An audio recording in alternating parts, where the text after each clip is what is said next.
देश के सबसे बड़े सूबे उत्तर प्रदेश के पूर्व मुख्यमंत्री योगी आदित्यनाथ के गृह जनपद गोरखपुर की 9 विधानसभा सीटों का लेखा जोखा। कैसे भाजपा ने पाया गोरखपुर व गोरखपुर के नजदीकी सीमा जनपदों से सभी विधानसभा सीटों पर क्लीन स्वीप। चुनाव आयोग ने जो नतीजे घोषित किए हैं उसके मुताबिक गोरखपुर, देवरिया और कुशीनगर में भाजपा ने क्लीन स्वीप किया है। पूर्व सीएम योगी आदित्यनाथ ने शहर विधानसभा क्षेत्र से 1,03,390 मतों के अंतर से चुनाव जीते हैं। सपा की शुभावती शुक्ला दूसरे नंबर पर रही हैं। यह सीट 1989 से भाजपा के ही खाते में आ रही है। जी हां, आप देख रहे हैं उत्तर प्रदेश का सबसे भरोसेमंद news channel UP news live 24 सच का साथी, और मेरा नाम है एसएन दुबे। आगे आपको बताते हैं विधानसभा चुनाव में योगी आदित्यनाथ के गढ़ यानी गोरखपुर के सभी 9 विधानसभा सीटों का लेखा जोखा। जी हां, गोरखपुर में मुख्यमंत्री व शहर विधानसभा क्षेत्र से भाजपा प्रत्याशी योगी आदित्यनाथ ने पहले चरण की मतगणना से बढ़त बना ली थी। जब नतीजा आया तो योगी आदित्यनाथ को बड़ी जीत मिली। चुनाव आयोग ने जो आंकड़ा जारी किया है उसके मुताबिक शहर विधानसभा क्षेत्र में 2,45,377 मतों की गणना हुई है। इनमें से योगी को 66.41% मत प्राप्त हुए हैं। मुख्यमंत्री योगी आदित्यनाथ के गढ़ गोरखपुर में लगातार दूसरे विधानसभा चुनाव में भी समाजवादी पार्टी को कड़ी शिकस्त मिली। ग्रामीण विधानसभा सीट को छोड़ दें तो बाकी सभी 8 सीटों शहर, पिपराइच, कैंपियरगंज, चौरी चौरा, सहजनवा, खजनी, बांसगांव, चिल्लू पार के मतों की गिनती में पार्टी के प्रत्याशी पहले राउंड से ही पीछे रहे। जैसे जैसे गिनती आगे बढ़ी पिछड़ने का अंतर बढ़ता गया। ग्रामीण विधानसभा सीट पर ही पार्टी थोड़ी टक्कर दे सकी, वह भी प्रत्याशी विजय बहादुर यादव की रणनीति और मेहनत की बदौलत। विजय बहादुर 15 राउंड तक की गिनती में भाजपा के विपिन सिंह से बढ़त बनाए रखे। एक बार पिछड़े तो पिछड़ते ही चले गए। उन्होंने 2017 के चुनाव में भी विपिन सिंह को अच्छी टक्कर दी थी। तब उन्हें 4,410 वोटों से हार का सामना करना पड़ा था। जानकार कहते हैं कि दरअसल साल 2017 के विधानसभा चुनाव में हार का सामना करने के बाद से ही पार्टी ने न तो कभी गहराई से जाकर हार की वजह तलाशी और न ईमानदारी से उन्हें दूर करने की कोशिश की। सड़क से लेकर सदन तक जिस संघर्ष के लिए सपा जानी जाती थी, पूरे 5 साल से पार्टी के नेताओं और कार्यकर्ताओं में वह तेवर नहीं दिखा। जबकि वहीं बात करें सहजनवा विधानसभा क्षेत्र की तो वहां पर जातीय समीकरण पर मोदी योगी भारी पड़े। प्रधानमंत्री आवास, राशन से लेकर सुशासन तक के पक्ष में बयार बही। भारतीय जनता पार्टी के प्रदीप शुक्ला ने त्रिकोणीय मुकाबले में समाजवादी पार्टी के उम्मीदवार यशपाल रावत को 43,000 से भी ज्यादा वोटों से हराया। प्रदीप शुक्ल को 1,05,320 मत, सपा के यशपाल रावत को 62,177 वोट और बहुजन समाज पार्टी के सुधीर सिंह को 43,798 वोट ही मिल सके। जबकि वहीं समाजवादी पार्टी को छोड़कर कांग्रेस पार्टी से टिकट हासिल करने वाले मनोज यादव को मात्र 3,315 वोट ही मिल सके। सहजनवा विधानसभा सीट पर इस बार त्रिकोणीय लड़ाई रही। भाजपा के प्रदीप शुक्ला ने पहले चरण से जो बढ़त बनानी शुरू की वह अंतिम चरण की गिनती तक कायम रही। दरअसल इस विधानसभा में कुल वोटर 3,55,901 है। यहां ब्राह्मण, यादव व सैथवार क्षत्रिय वोटरों की संख्या निर्णायक भूमिका में है। यहां सैथवार क्षत्रिय वोटरों की संख्या लगभग 40,000 से भी अधिक है। यह वर्ग किसी भी दल के भाग्य को बदलने में निर्णायक भूमिका अदा करता है। इस वजह से इस सीट पर कभी भी एक पार्टी दबदबा नहीं रहा। भारतीय जनता पार्टी ने इस चुनाव में पुराने चेहरों पर भरोसा न जताते हुए संगठन के क्षेत्रीय मंत्री प्रदीप शुक्ल को टिकट देकर मैदान में उतारा था। जबकि प्रदीप को चुनाव लड़ने का कोई अनुभव नहीं था, लेकिन संगठन में उन्होंने विभिन्न जिम्मेदारियों का निर्वहन ईमानदारी व बखूबी से किया था। अब बात करते हैं खजनी सुरक्षित विधानसभा क्षेत्र में। तो यहां पर तीसरी बार कमल खिला है। भाजपा के श्री राम चौहान ने सपा की रूपावती बेलदार को 37,101 वोट से मात दी है। रूपावती को कुल 53,109 वोट मिला, जबकि वही बसपा के विद्यासागर को महज 46,627 वोट पाकर तीसरे स्थान पर संतोष करना पड़ा। पहले चक्र के साथ ही भाजपा प्रत्याशी ने बढ़त बना ली थी, जो अंतिम चरण तक बनी रही। खजनी आरक्षित सीट है। इस विधानसभा क्षेत्र में मतदाताओं की संख्या 3,64,304 है, जिनमें अनुसूचित जाति के वोटर अधिक हैं। योगी आदित्यनाथ के असर की वजह से बसपा का कैडर वोट भी बीजेपी के पक्ष में मतदान करता है। खजनी विधानसभा का अस्तित्व 2012 में आया, जहां से पहली बार भाजपा के संत प्रसाद विधायक चुने गए थे। 2017 के विधानसभा चुनाव में भाजपा ने संत प्रसाद पर भरोसा जताते हुए मैदान में उतारा था और उन्होंने जीत हासिल की। इस बार पार्टी ने प्रत्याशी बदला और श्री राम चौहान को प्रत्याशी बनाया। भाजपा ने जीत की हैट्रिक लगा दी। वर्ष 1996 में श्री राम चौहान को बस्ती लोकसभा सीट से सांसद चुना गया था। वर्ष 1998 और 1999 में भी बस्ती से सांसद चुने गए थे। वर्ष 1999 में अटल बिहारी वाजपेयी की सरकार में श्री राम चौहान को खाद्य एवं उपभोक्ता मामलों का राज्य मंत्री बनाया गया था। राष्ट्रीय स्वयंसेवक संघ RSS के कार्यकर्ता रहे श्री राम चौहान, जो कि खलीलाबाद के मूल निवासी हैं। वह धनगढ़ विधानसभा सीट से 3 बार विधायक रह चुके हैं। हम बात करें चौरी चौरा विधानसभा क्षेत्र की, तो यहां पर भी भाजपा की सहयोगी दल निर्दल इंडियन शोषित हमारा आम दल निषाद पार्टी ने पहले राउंड से ही सपा से बढ़त बना ली। जैसे जैसे मतों की गिनती होती गई, वोटों का अंतर भी बढ़ता गया। निषाद पार्टी के मुखिया ने चौरी चौरा विधानसभा क्षेत्र से अपने बेटे श्रवण निषाद को प्रत्याशी बनाया था। श्रवण भाजपा के सिंबल पर चुनाव लड़े थे। यहां भाजपा से बगावत करके निर्दल चुनाव लड़े अजय सिंह टप्पू पर सबकी निगाहें थी। अनुमान था कि टप्पू अगर ज्यादा वोट पाते हैं तो निषाद पार्टी के श्रवण निषाद को नुकसान हो सकता है, जबकि टप्पू को मात्र 29,728 मत ही मिल सके। लेकिन इससे श्रवण निषाद को नुकसान नहीं हुआ। श्रवण 41,431 मत से चुनाव जीतने में कामयाब रहे। पहले राउंड में श्रवण को 5,366 मत मिले, जबकि सपा के ब्रजेश चंद्र लाल को 2,029 मत हासिल हुए। बसपा का प्रदर्शन पहले राउंड से ही खराब रहा। पार्टी प्रत्याशी वीरेंद्र पांडे को पहले चरण में 510 मत ही मिले। आंकड़ों के मुताबिक सिर्फ 17वें व 18वें राउंड की गणना में ही सपा प्रत्याशी ब्रजेश चंद्र लाल भाजपा व निषाद पार्टी गठबंधन के उम्मीदवार श्रवण निषाद से ज्यादा मत पा सके। बाकी राउंड में श्रवण ने अपनी बढ़त बनाए रखा। मतगणना के अंतिम चरण में लड़ाई एक तरफा हो गई। सपा के समर्थकों ने भी 20 राउंड के बाद हार मान ली। जानकारी के मुताबिक बांसगांव विधानसभा सुरक्षित सीट से सियासत के मैदान में 2 डॉक्टरों के बीच हुई जंग में MD डॉक्टर डेंटल सर्जन पर भारी पड़े। यहां भाजपा प्रत्याशी dental surgeon doctor Vimlesh Paswan ने एक तरफा मुकाबले में सपा प्रत्याशी MD डॉक्टर संजय को परास्त कर विधानसभा पहुंचना सुनिश्चित कर लिया है।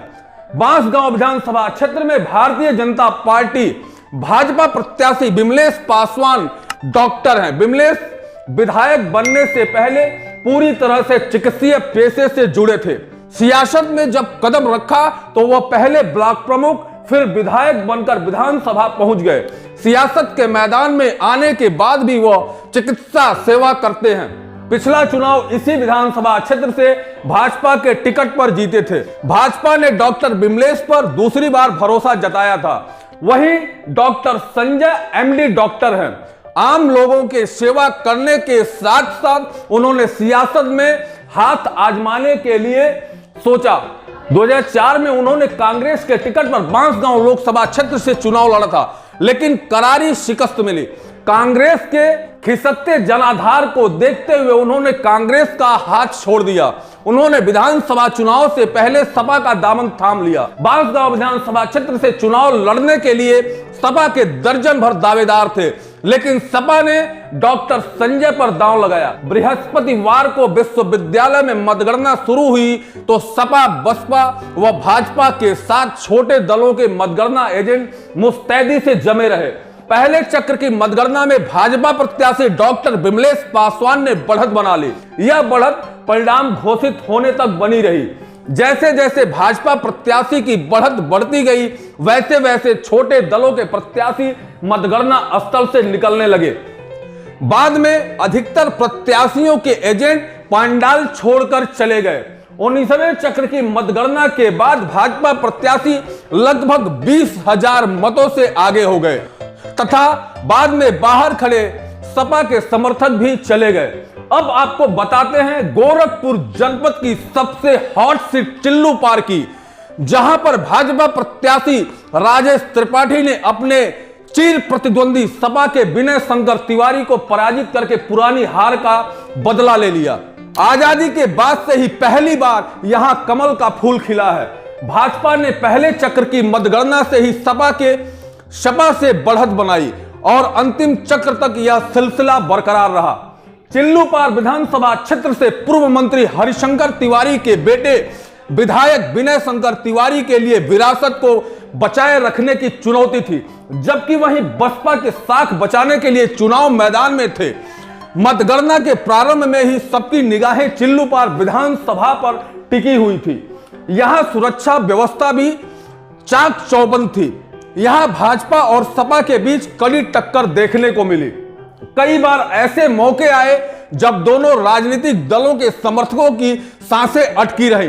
अंदर एजेंट बार बार गुड़ागड़ित करते रहे, जबकि बाहर समर्थक सोशल मीडिया और टीवी चैनलों के माध्यम से रिजल्ट की जानकारी लेते रहे। हालांकि धीरे धीरे भाजपा ने अच्छी खासी बढ़त बना ली। इसके बाद सपा के समर्थक शांत हो गए। आंकड़ों के मुताबिक पहले राउंड की गणना में भाजपा को 3006 मत, बसपा को 1130 मत तथा सपा को 983 मत मिले और वहीं दूसरे चक्र की मतगणना में तस्वीर बदल गई। सपा को 2083 मत, भाजपा को 1463 मत और बसपा को 1444 मत प्राप्त हुए। इसी तरह चौथे, छठवें, सातवें, 11वें, 28वें और 33वें राउंड की गणना में सपा समाजवादी पार्टी के उम्मीदवार को भाजपा से ज्यादा मत मिले। 23वें और 26वें राउंड में भाजपा और सपा के प्रत्याशियों को करीब बराबर मत मिले। अब हम बात करते हैं गोरखपुर शहर से सटे पिपराइच विधानसभा की। पिपराइच विधानसभा सीट पर मतगणना के शुरुआती रुझान में ही भाजपा प्रत्याशी महेंद्र पाल सिंह ने बढ़त बना ली थी। वक्त के साथ अंतर बढ़ता चला गया। तीसरे राउंड के बाद कई निर्दलीय प्रत्याशी मतगणना स्थल से जाने लगे थे। चुनाव भाजपा के महेंद्र पाल और सपा के अमरेंद्र के बीच टिक गया था। बसपा के दीपक अग्रवाल लड़ाई में कहीं नजर नहीं आ रहे थे। 10वें राउंड तक उनके समर्थक हार स्वीकार कर लौटने लगे थे। राउंड बढ़ने के साथ ही सपा समर्थकों में निराशा नजर आने लगी। 10वें राउंड में भाजपा को 38,055 मत मिल चुके थे तो सपा को 27,376 मत मिले। बसपा को महज 3,968 मत मिले थे। यह वह समय था जब भाजपा प्रत्याशी अपने निकटतम प्रत्याशी सपा के अमरेंद्र निषाद से 10,679 मत से आगे निकल चुके थे। इसके बाद सपा समर्थक यह बताते देखे गए कि अभी वह इलाका नहीं आया है जहां पर वह मजबूत स्थिति में है। कुछ राउंड आगे बढ़ते ही उनका क्षेत्र आएगा, फिर अंतर को पीछे छोड़ सपा आगे निकल जाएगी। 22वें राउंड तक अंतर बढ़कर 33,236 तक पहुंच गया। इसके बाद सपा समर्थक यह कहते देखे गए अब जीत मुश्किल है। इसके कुछ देर बाद अमरेंद्र निषाद कैंपियरगंज की सपा प्रत्याशी काजल निषाद के साथ बाहर निकलते देखे गए। 30वें राउंड की मतगणना के बाद 60,086 मतों से भाजपा के महेंद्र पाल सिंह ने जीत दर्ज कर ली। गोरखपुर जिले के विधानसभा क्षेत्र कैंपियरगंज में पहले चरण के परिणाम ने भाजपा कार्यकर्ताओं के चेहरे पर थोड़ी देर के लिए उदासी ला दी थी, लेकिन जैसे ही दूसरे चरण का परिणाम आया और भाजपा प्रत्याशी फतेह बहादुर सिंह ने 560 मतों की लीड ली, इसके बाद कार्यकर्ताओं के चेहरे पर खुशी दौड़ गई। इसके साथ ही हर चरण में कार्यकर्ताओं का उत्साह दोगुना होता चला गया। 10 चरण की मतगणना के बाद कार्यकर्ता जय श्री राम और हर हर योगी के नारे लगाने लगे। कैंपियरगंज विधानसभा क्षेत्र की मतगणना दीक्षा भवन में सुबह करीब 8:30 बजे से शुरू हो गई थी। 9:30 बजे के आसपास प्रथम चरण का नतीजा आया तो समाजवादी पार्टी की प्रत्याशी काजल निषाद ने 265 मतों से बढ़त बना ली थी। सभा कार्यकर्ता खुशी से झूम उठे और लाल टोपी की तरह इशारा करने लगे।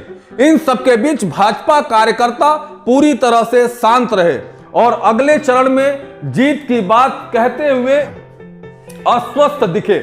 नतीजा भी उसी के अनुरूप रहा। दूसरे चरण की मतगणना जैसी ही पूरी हुई, भाजपा प्रत्याशी ने 560 मतों की बढ़त बना ली। इसके बाद से हर चरणों में फतेह बहादुर सिंह और काजल निषाद के बीच मतों का अंतर बढ़ता गया। तीसरे चरण में 1616 और चौथे चरण में 2861 मतों से बढ़त बना ली।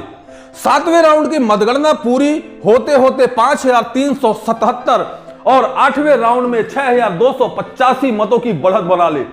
11 राउंड के बाद मतों का आंकड़ा 11558 पहुंच गया। इसी राउंड के बाद सपा कार्यकर्ताओं के चेहरे पर मायूसी छा गई। धीरे धीरे एक एक कार्यकर्ता वहां से निकलते दिखे। 17 राउंड की मतगणना पूरी होते ही भाजपा कार्यकर्ताओं का उत्साह चरम पर पहुंच गया और हर तरफ जय श्री राम, हर हर योगी, जय बाबा बुलडोजर के नारे लगने लगे। इस बीच परिसर में पूर्व मुख्यमंत्री वीर बहादुर सिंह के पुत्र और पूर्व मंत्री फतेह बहादुर सिंह के समर्थक भी योगी मोदी के नारे लगाने लगे। शाम 6:30 बजते 30 चरणों की मतगणना पूरी हो गई। भाजपा प्रत्याशी ने जैसे ही 30,000 से अधिक मतों की बढ़त ली तो सपा के अभिकर्ता मौके से निकल गए। केवल भाजपा अभिकर्ता मौजूद रहे और अंतिम राउंड की मतगणना की प्रतीक्षा करने लगे। अंतिम राउंड में 40,000 से अधिक वोटों से जीत दर्ज करते हुए फतेह बहादुर सिंह ने जीत की हैट्रिक भी लगा दी। कैंपियरगंज विधानसभा क्षेत्र से भाजपा प्रत्याशी फतेह बहादुर सिंह ने 42,656 मतों से जीत दर्ज की, जबकि सपा प्रत्याशी काजल निषाद को छोड़कर सभी की जमानत जब्त हो गई। सपा प्रत्याशी को 79,376 मत मिले हैं, जबकि वहीं बसपा प्रत्याशी चंद्र प्रसाद निषाद को 13,153 मत मिल सके। कैंपियरगंज विधानसभा क्षेत्र में चारों प्रमुख दलों को छोड़कर कोई ऐसा प्रत्याशी नहीं रहा है जो 2000 वोट भी पा सका हो। कांग्रेस कैंपियरगंज विधानसभा में मात्र 2592 मत ही पा सकी है। जी हां, आप देख रहे थे उत्तर प्रदेश का सबसे भरोसेमंद news channel UP news live 24 सच का साथी। तो प्रिय दर्शकों, अगर मेरी ये खबर आपको अच्छी लगे तो मेरे चैनल को सब्सक्राइब, लाइक, शेयर व कमेंट देकर के अपनी राय देना मत भूलिएगा। धन्यवाद।